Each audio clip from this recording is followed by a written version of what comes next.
So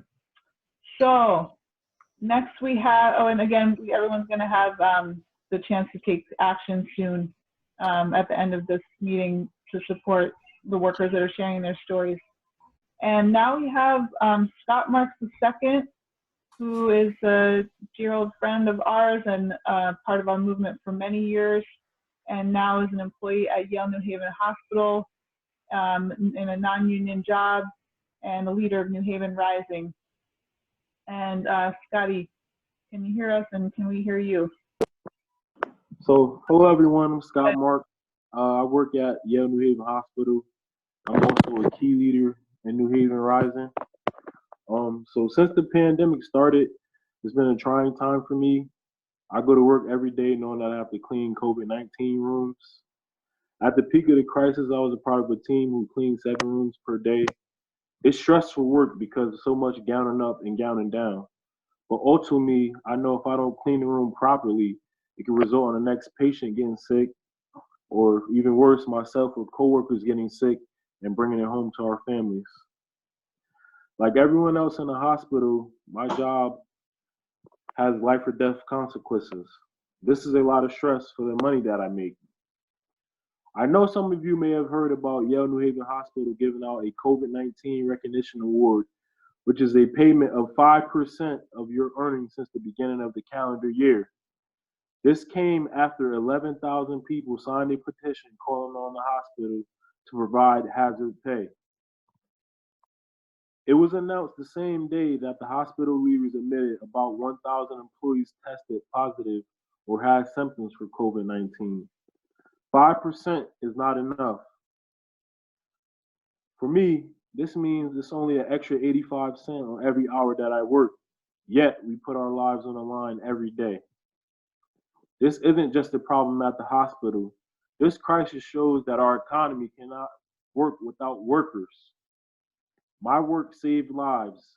The same is true for other custodians, grocers, delivery drivers, receptionists, and many more.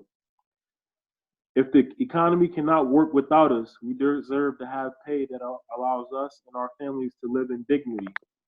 We deserve to have access to health care. We deserve to have paid sick leave. We deserve to have pensions. Y'all don't hear me. We deserve to have protective equipment and workplace safety. Unfortunately, wealthy individuals and organizations ask us to go without these basic standards so that they can have even more. Instead of treating workers with the dignity that we deserve, many corporations treat us as if we are disposable.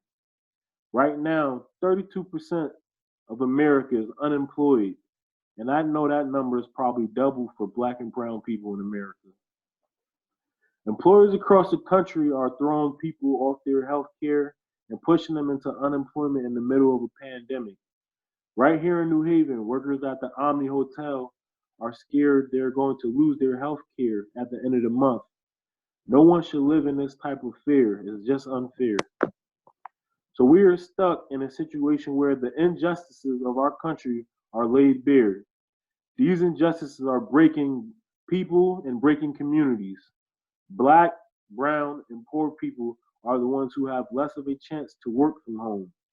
There are more people getting sick in their neighborhoods. If you look around the country, you have a lot of black and brown cities are being highly populated with the COVID-19 virus. You look at Chicago, St. Louis. It's a lot of places in America. So deep. They are the ones who will experience the biggest cost due to this economic crisis. I have seen people in the hospital just give up after losing a loved one.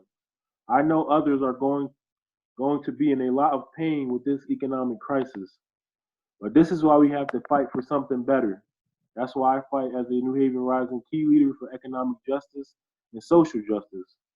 I believe everyone deserves a good job that can support their family during the pandemic. But I know that we all have to work to win this justice.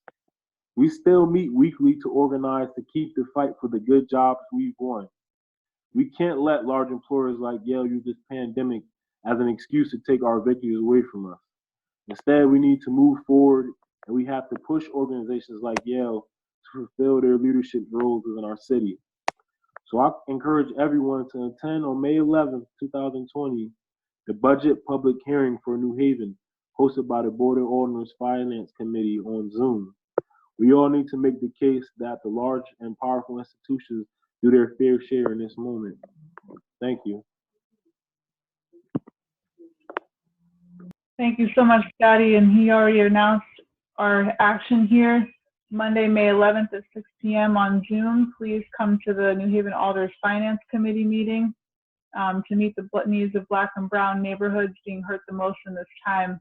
Very powerful testimony, Scotty, and thank you for your work and your courage and being willing to speak out and be a leader in our community for these important needs. All right. What an incredible event we have today. I think this is one of the best May Day events we've had ever.